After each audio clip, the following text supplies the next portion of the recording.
सुमित जी, बांग्लादेश की बात करें तो वहां पर हालात बेहद खराब है, बहुत तनावपूर्ण स्थिति है।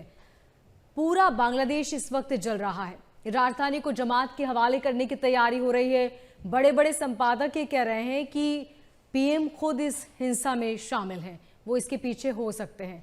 क्या तस्वीरें और क्या हालात बनते नजर आ रहे हैं आपको? देखिए, बांग्लादेश की सूरत हाल बद से बदतर हो रही है। मोनिका जी, मेरा बिल्कुल पहले दिन से आकलन है, बांग्लादेश डायरेक्ट बनेगा अफगानिस्तान। बार बार एक फैक्ट कह रहा हूं, पाकिस्तान में सेना है जो मुल्लों को, जो पॉलिटिशियनों को, जिहादियों को काफी हद तक कंट्रोल कर लेती है। बांग्लादेश की सेना में वो दमखम नहीं है। वैसे बांग्लादेश जो है ना, ये कुपोषित नेशन है। जब ये आजाद हुए थे 90% लोगों के लिए खाना नहीं था, इसे कुपोषित कहते थे। अब भी 40% माल न्यूट्रिशन है। तो कुपोषित जिहादी, कुपोषित जनता और कुपोषित सेना, भगवान झूठ ना बुलाए, देखो सच तो बोलना पड़ेगा।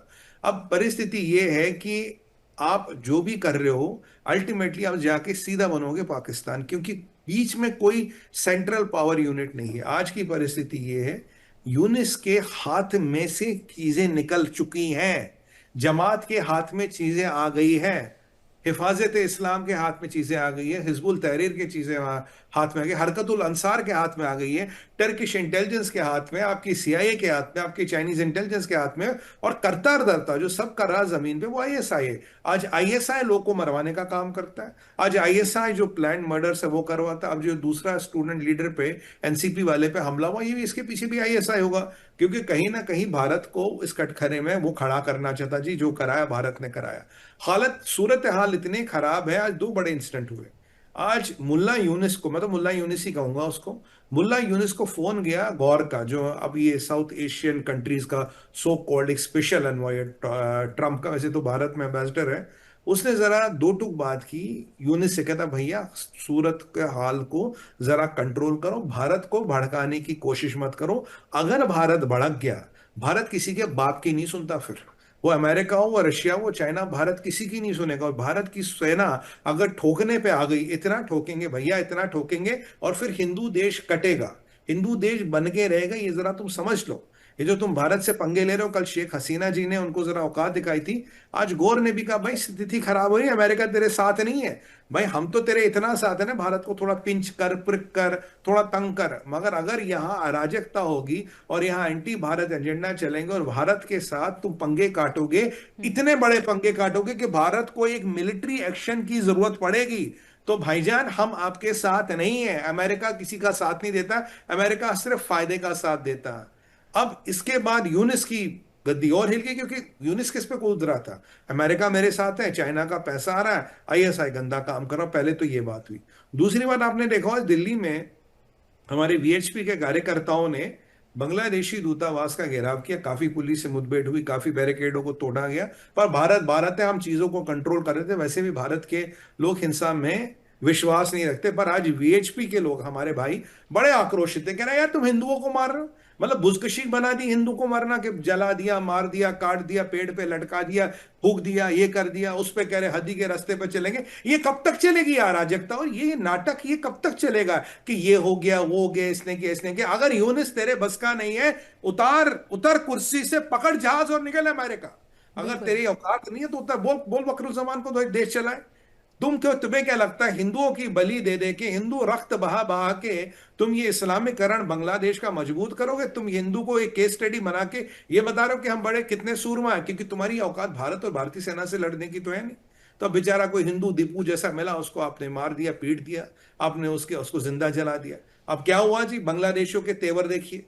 पहले तो हमने इनके वीजा बंद कर दिए, इन्होंने हमारे वीजा बंद कर लिया। हाँ, हमारी सेहत पे फर्क पड़ रहा, हमारी इकोनॉमी बंद हो गई। अरे कल, आज सुबह हमारा 2000 पॉइंट स्टॉक मार्केट जब गिरा तो मैंने देखा कैसे गिरा। अच्छा, बांग्लादेश ने वीजा बंद कर दिया। अरे यूनिस मियां घबरा गए, भैया घबरा गए। अरे यूनिस किस दुनिया में रहता भाई तू? बिल्कुल। मतलब जहाद की एक पराकाष्ठा होती है, एक हद होती है। अगर तुम्हें लगता तुम हमारा वीजा बंद करके हमारी इकोनॉमी, भारत की अर्थव्यवस्था को रोकोगे। कुएं, एक मेंढक और मेंढकी ने नंदी जी को पानी पीते हुए कुएं पे देखा था। वो मेंढकी समझाती रही, मेंढका पानी पीता रहा और फट गया।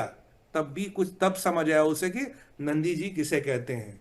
तो ठीक उसी तरह से अगर कुएं के मेंढक हो तो कुएं में रहो, कुएं के बाहर मत सोचो, भारत वो नंदी है जो कुएं पे पानी पीने आता है। और अपनी औकात में रहो यूनिस। यून वीजा बंद करके हमारे बाप का कुछ नहीं जाएगा, तुम देखो तुम्हारा क्या हो रहा है। और उसके बाद इतनी हमाकत। आज देखिए वीएचपी के हमारे भाई गए, प्रोटेस्ट किया, हिंदू मारा गया, भाई हमारा हक है प्रोटेस्ट करने का, हम नहीं करेंगे तो कौन करेगा? हिंदुओं का एक देश है भारत, माननीय भागवत जी ने भी कहा। अब इन्होंने हमारे हाई कमीशन को समन कर लिया अभी। मतलब कि दिल्ली में प्रोटेस्ट हुआ, हमारे दूतावास के, हमारे हाई कमीशन को समन कर लिया, और इनका फॉरेन अफेयर्स एडवाइजर कह रहा, वो तौफीक कह रहा, अब हमें देखना पड़ेगा हम कितना स्टाफ भारत में रखेंगे। हकीकत ये है मोनिका जी, जिस वेंटिलेटर पे बांग्लादेश चल रहा है ना, उसकी जो पाइप है वो भी अभी भारत है। अगर भारत ने वो पाइप काट दी ना, इनको समझ ही नहीं आएगा इनका तुर्कमेनिस्तान और रवांडा कितने दिन में बनेगा। अफगानिस्तान में, अगर तुम्हें अफगानिस्तान बनने में, ये ईस्ट पाकिस्तान बनने में कोई रोक रहा है, वो दीवार है भारत, वो दिव्य आशीर्वाद है भारत। जिस दिन भारत हट गया, तुम फिर वही ईस्ट पाकिस्तान और फिर बनोगे अफगानिस्तान।